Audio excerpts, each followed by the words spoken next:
Varfëria është në zemër, jo në xhep.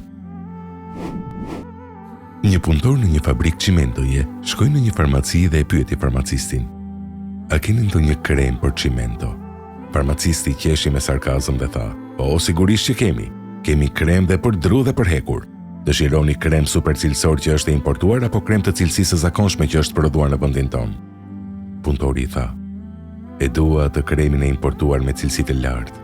Farmacisti ju përgjigj përsëri me sarkazëm: "Dua t'ju paralajmëroj paraprakisht se ai krem është shumë i shtrenjtë. Më pas shpërtheu në të qeshur." Atëherë punëtori ngriti duart dhe i zgjati drejt farmacistit duke i thënë: "Unë punoj në fabrikën e çimentos dhe copat e çimentos më janë ngulitur në pëllëmp të duarve, kështu që nuk po mund ta prek dhe ta ledhatoj fytyrën e vajzës time.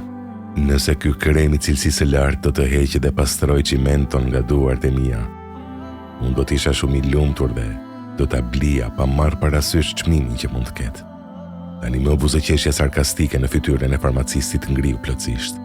Ai shtangu dhe në atë moment e pa veten të vogël dhe të përbuzur, sepse atij as i kujtohej se kur për herë të fundit i kishte përgëdhelur fëmijët e tij dhe kishte treguar butësinë ndaj tyre. Subhanallah. Zoti i gjithësisë thot në Kuranin famlart: "Dhe se njeriut nuk i takon tjetër, vetëm se ajo që ka punuar." Surja Nejm 39.